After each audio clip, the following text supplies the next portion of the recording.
नमस्कार दोस्तों, bloody vibes के एक और बहुत ही ज़्यादा खौफनाक से बिल्कुल डरावने से बिल्कुल दिल दहला देने वाले एपिसोड में आप सभी लोगों का बहुत बहुत स्वागत है। जी हाँ दोस्तों, आज का वीडियो बहुत ही ज़्यादा डरावना होने वाला है।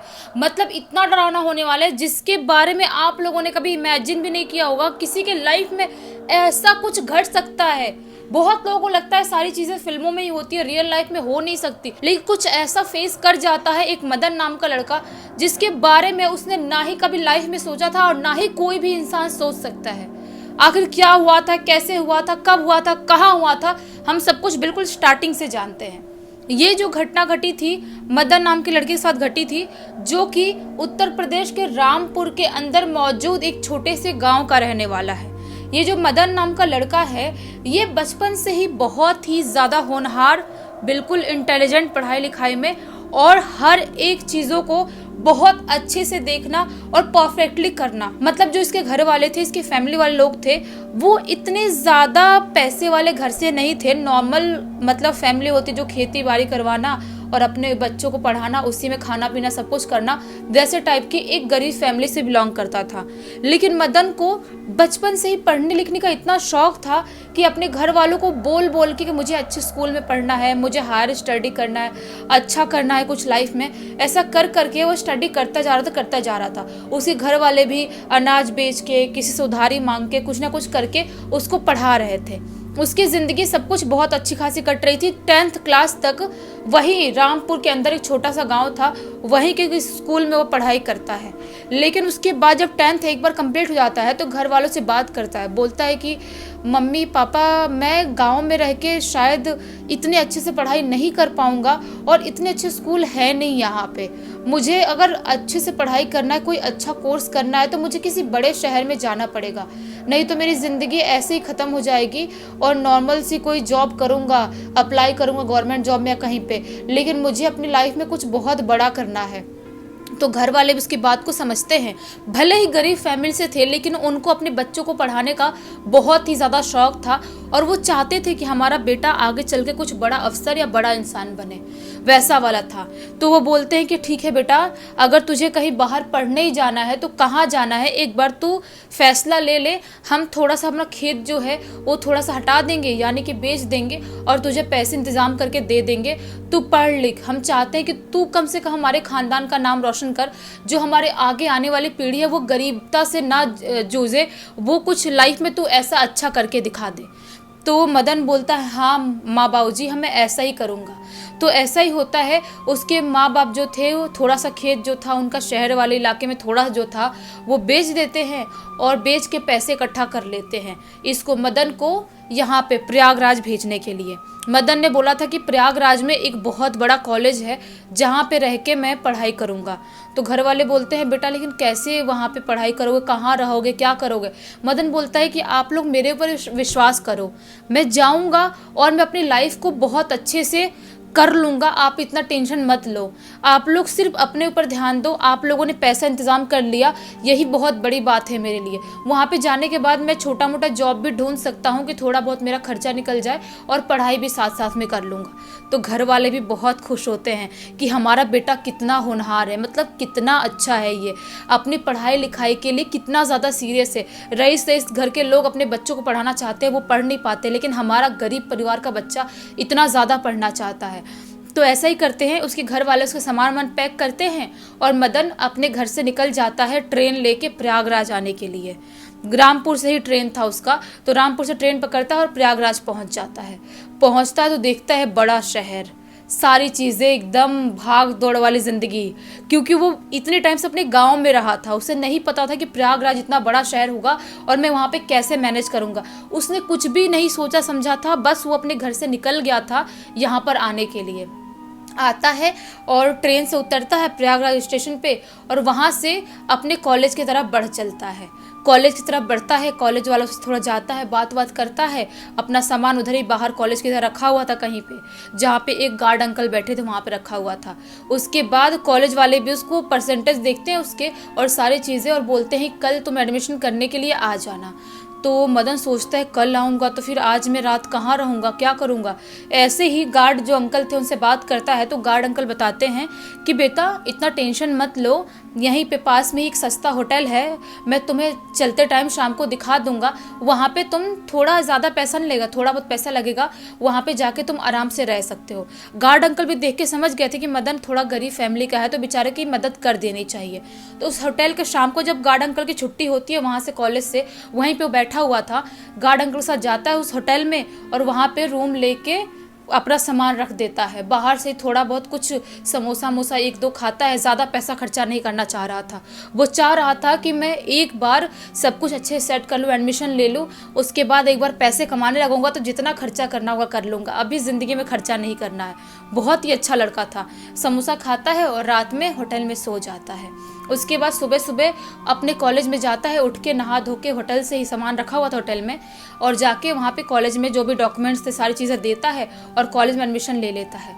कॉलेज में एडमिशन लेके जैसे ही बाहर निकल रहा था उसे एक लड़का दिखाई देता है। वो लड़का उसे सामने से ही हाय करता है, तो ये भी हाय करता है। वो लड़का बताता है मेरा नाम संजय। तो मदन बोलता है हाँ मेरा नाम मदन है, आप यहीं के रहने वाले हो? तो संजय बोलता है कि हाँ मैं यहीं का रहने वाला हूँ, जो कॉलेज है ना इसके जस्ट मतलब यही 1.5-2 किलोमीटर दूर है मेरा घर, वहाँ पे मैं रहता हूँ। तो मदन बोलता है आपके लिए तो फिर बहुत आसान हो जाएगा कॉलेज में आना जाना, आपको तो हॉस्टल में या आपको रेंट पे लेके कुछ नहीं रहना पड़ेगा।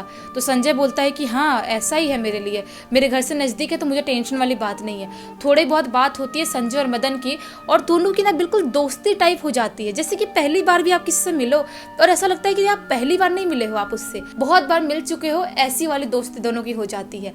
तो संजय बताता है कि अगर तुम्हें दिक्कत हो रहा है तो 1-2 दिन मेरे घर पे रह सकते हो, उसके बाद रेंट पे रहना या हॉस्टल में रहना है डिसाइड कर लेना।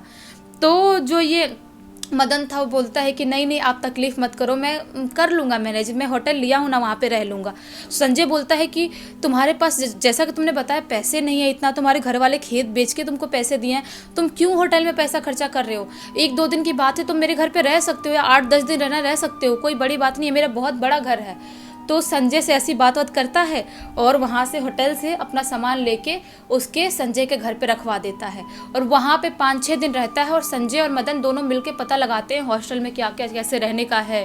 तो हॉस्टल में रहने का सब कुछ बिल्कुल हो जाता है फाइनल।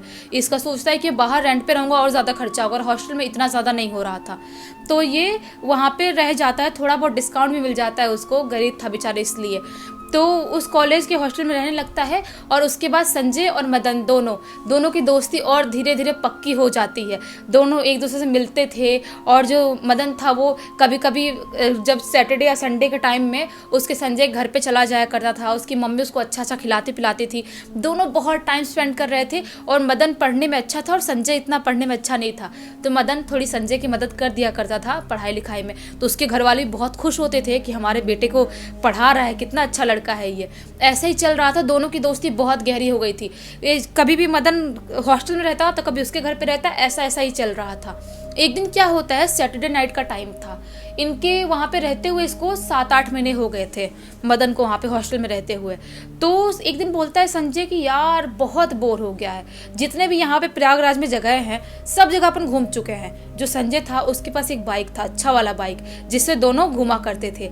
बहुत जगह घूम लिए हैं, लेकिन मुझे ना कहीं अलग घूमने चलना है, मुझे कुछ अलग एक्सपीरियंस करना है, मैं चाह रहा हूँ कि अपन लॉन्ग ड्राइव पे कहीं चलते हैं, ऐसा बोलता है संजय मदन से। तो मदन बोलता है कहाँ जाएंगे, लेकिन कैसे लॉन्ग ड्राइव पे जाएंगे? वो बेचारा छोटे से गांव का, उसको क्या मालूम सारी चीज़ें। प्रयागराज तो घूम चुका था पूरा, लेकिन उसको बाहर की चीज़ों के बारे में इतना पता नहीं था। तो संजय बोलता है कि हम लोग ना प्रयागराज से थोड़ा, जो शहर में जहाँ पे हम रह रहे हैं यहाँ से थोड़ा निकल के आउटर में जो थोड़ा गांव वाला इलाका है वहाँ पे घूमने चलते हैं, बहुत ज़्यादा मज़ा आएगा। तो मदन बोलता है ठीक है, कल संडे की सुबह है, सुबह सुबह चल लेंगे। तो बोलता है संजय क्यों, सुबह सुबह जाने में क्या मज़ा आएगा? रात में जो बाइक में घूमने का मज़ा होता है वो असली मज़ा होता है, दिन में हम क्यों जाएं? तो मदन बोलता है कब रात में जाएंगे? तो संजय बोलता है आज सैटरडे नाइट को ही अपन निकलेंगे मस्त घूमने के लिए। तो मदन बोलता है रात में लेकिन डर नहीं लगेगा, बाहर कैसा माहौल क्या चीज़ें? संजय बोलता है मैं यहाँ बचपन से पला बड़ा हूँ, यहीं पैदा हुआ, चप्पा चप्पा जानता हूँ, मेरे को क्या टेंशन है, तू इतना टेंशन मत ले यार, तू बस मेरे साथ घूमने चलना है कि नहीं तुझे? तो मदन बोलता है हाँ हाँ चल लूँगा। दोनों की प्लानिंग होती है और जब इसके संजय के घर वाले खा पी के रात में सो जाते हैं तो यही रात के 10:30-11 बजे करीब ये लोग बाइक उठाते हैं और घर वालों को बिना पता लगे निकल जाते हैं मस्त घूमने के लिए। ये लोग पूरा प्रयागराज जो शहर में रह रहे थे वहाँ से पूरा बाहर निकल जाते हैं बाइक चलाते चलाते। ये लोग एक हाईवे और जंगली इलाके की तरफ पहुँच जाते हैं। वहाँ की जो रोड थी ना एकदम मक्खन जैसी बाइक चल रही है, मस्त हवा चल रहा है, ठंडी ठंडी हवा लग रही है, मस्त एकदम सुहाना सा मौसम होता है ना वैसा महसूस हो रहा है। दोनों मस्त गाना गाते गाते एंजॉय करते करते बाइक पे घूम रहे हैं। नदी वाला इलाका था, उसके बाद एक छोटा सा गांव लग जाता है। गांव को देखते बोलते हैं कितना शांत और कितना खूबसूरत गांव है, देखो कितनी शांति हो गई है। इतनी आधी रात को तो यहाँ पे ऐसा लग रहा है कि एक कुत्ता तक नहीं जाग रहा है, कोई यहाँ पे कुछ शोर शराबा नहीं है, कितना सुकून है यहाँ पे। ऐसे ये लोग बात कर रहे थे, बाइक से जा रहे थे। तभी उन्हें गांव से थोड़ा सा ही बाहर निकले थे, उस गांव से, छोटे से गांव से, तभी उन्हें एक ब्रिज दिखाई देता है। जो ब्रिज बहुत ही ज़्यादा पुराना दिखाई दे रहा था और वो ब्रिज के नीचे से एक नदी बह रही थी। प्रयागराज के इधर जो नदी बहती है वही नदी होगी, तो वो नदी बह रही थी। बोलता है संजय कि अपन यहीं थोड़ा टाइम स्पेंड करेंगे, जो पुल है पुल पे बैठेंगे और मस्त यहाँ का व्यू का नज़ारा का महसूस करेंगे और मस्त अपनी लाइफ एंजॉय करेंगे, मस्त बहुत मज़ा आएगा। और देख ठंडी ठंडी पानी है, कितना सुंदर माहौल दिख रहा है यहाँ का। मदन बोलता है हाँ यार नदी कितनी खूबसूरत दिखाई दे रही है रात में और कितनी अच्छी हवा चल रही है यहाँ पे। तो बोलता है संजय कि ठीक है, अपनी बाइक साइड में लगाते हैं और अपन यहाँ पे बैठ जाते हैं पुल पे। वो लोग पुल पे बैठ जाते हैं और बहुत सारी बातें, कॉलेज की बातें, लड़कियों की बातें संजय कर रहा था कि कैसे कैसे सारी चीज़ें, कब पढ़ाई क्या करेंगे, सब बातें कर रहे हैं। ये लोग नोटिस कर रहे हैं। मदन बोलता है कि यार यहाँ पे कोई इंसान आते जाते हुए भी दिखाई नहीं दे रहा बाइक वाइक से या कार वार से। तो संजय बोलता है यहाँ पे कोई कैसे दिखाई देगा, अभी अपन गांव वाले एरिया से बाहर निकले हैं और रात के टाइम में तूने देखा है गांव कितना सुनसान हो गया था, तो यहाँ पे कोई क्यों आएगा पुल पे इतने रात में, आधी रात में। रात के यही 2-1:30 बजे का टाइम हो रहा था। तो बोलता है मदन कि हाँ वो भी है। ये लोग मस्त मोबाइल में गाना सुन रहे हैं और पुल पे बैठे हुए ऐसे व्यू का जो नज़ारा था वो मस्त लुत्फ उठा रहे हैं, मस्त मज़े कर रहे हैं। तभी जो मदन था उससे थोड़े ही दूर पे, मतलब पुल जो था ना उसका एंड वाले भाग पे एक आदमी दिखाई देता है। एक थोड़ा सा बूढ़ा सा आदमी जिसकी उम्र यही 55-60 साल के करीब होगी, 60 साल करीब होगी। बूढ़ा सा आदमी जिसने धोती पहना हुआ था वाइट कलर की और वाइट कलर का कुर्ता पहना हुआ था।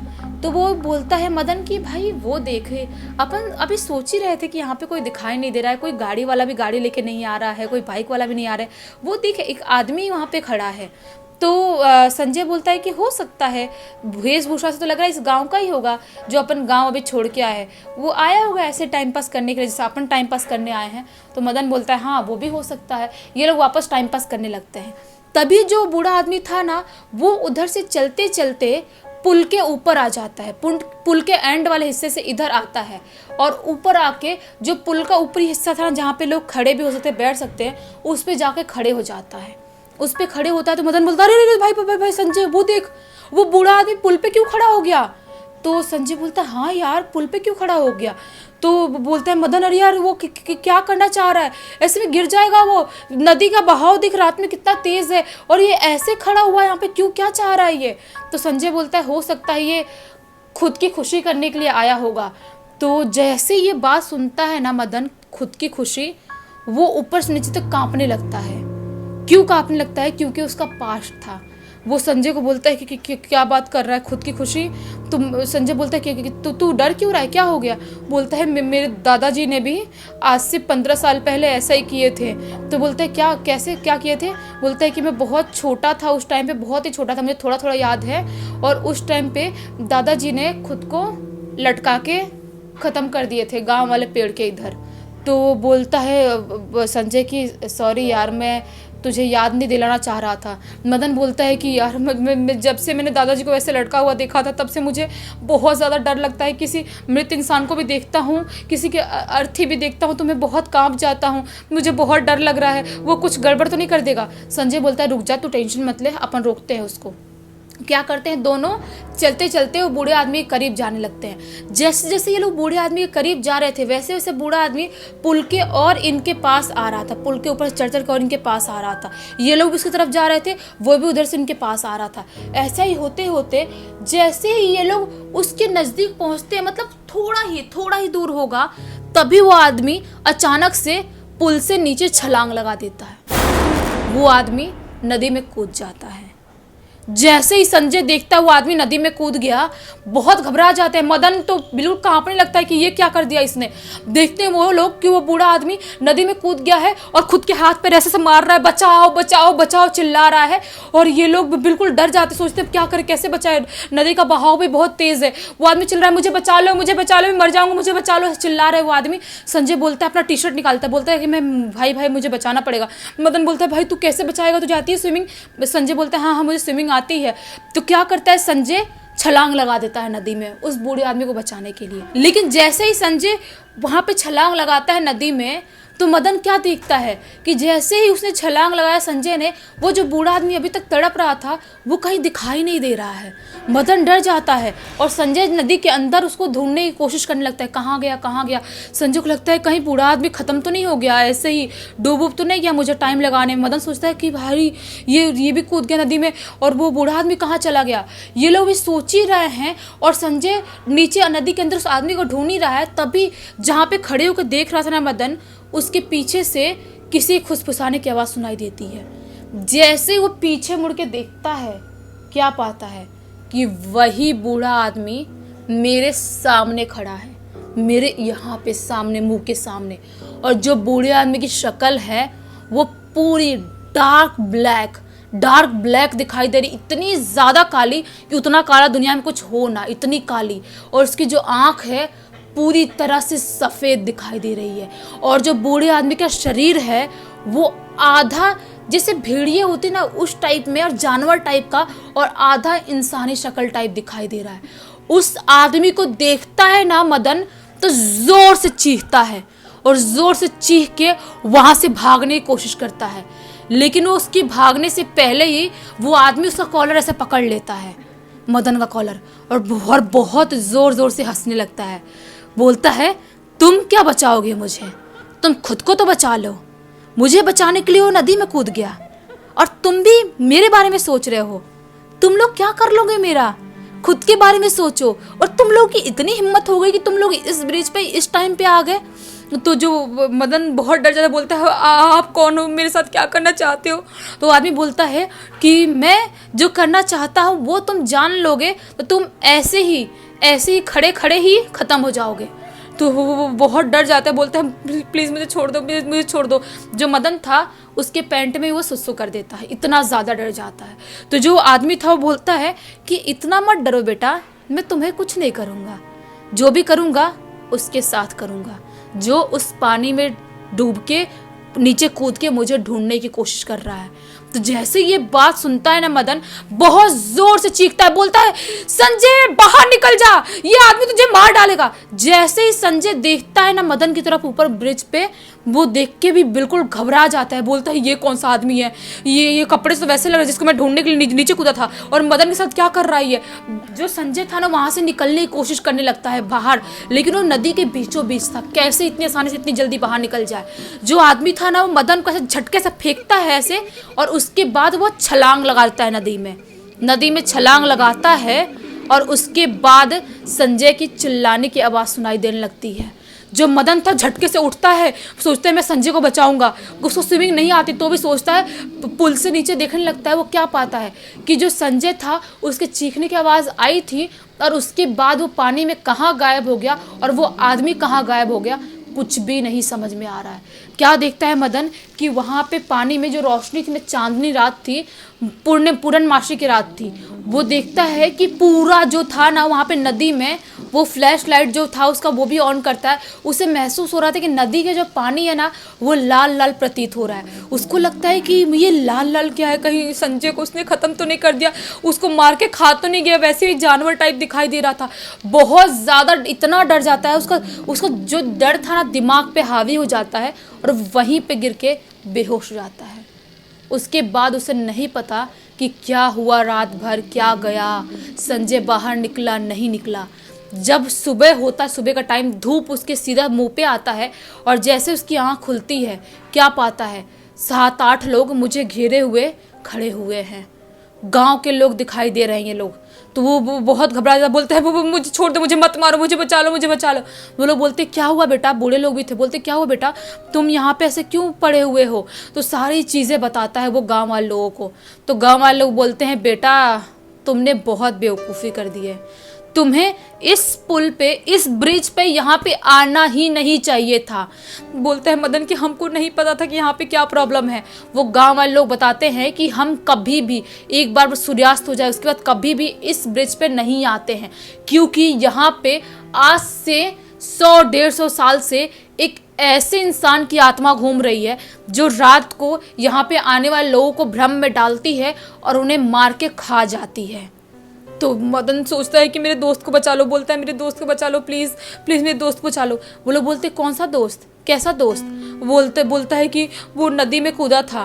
तो बोलते हैं कि नदी में कूदा था लेकिन वो जिंदा नहीं है। वो बहुत घबराया था। मदन बोलते हैं कि कहाँ पे है, लेके जाते हैं नदी किनारे, उसकी लाश को रखे हुए थे। जो था ना मदन का दोस्त, उसकी लाश को रखे हुए थे। जब देखता है ना वो बिल्कुल घबरा के बेहोश, वापस से बेहोश हो जाता है। जो लोग थे ना वो लोग उसको हॉस्पिटल लेके जाते। हॉस्पिटल जाने के बाद बिल्कुल उसको फीवर आ गया था। वो फ़ोन ऑन करता है उसके, जो उसका दोस्त था उसके घर पे, और उन लोगों को सारी चीज़ें बताता है। उसके घर वाले लोग आते हैं उस गांव में और वहाँ से मदन को और जो वो था उसका दोस्त, उसके शरीर को लेके जाते हैं, उसके मृत शरीर को लेके जाते हैं, अंतिम संस्कार करते हैं। लेकिन वो जो रात थी ना, उस रात को आज तक मदन नहीं भूल पाया है। आज तक, आज 7 साल हो गए हैं लेकिन आज तक नहीं भूल पाया है। उसका कॉलेज भी ख़त्म हो गया है, अभी वो अच्छा खासा जॉब कर रहा है, अच्छे पोस्ट पे है। उसके गांव में भी उसने बहुत अच्छा बड़ा घर बना लिया है। उसके घर वालों को भी वो अच्छे बड़े शहर में रख रहा है।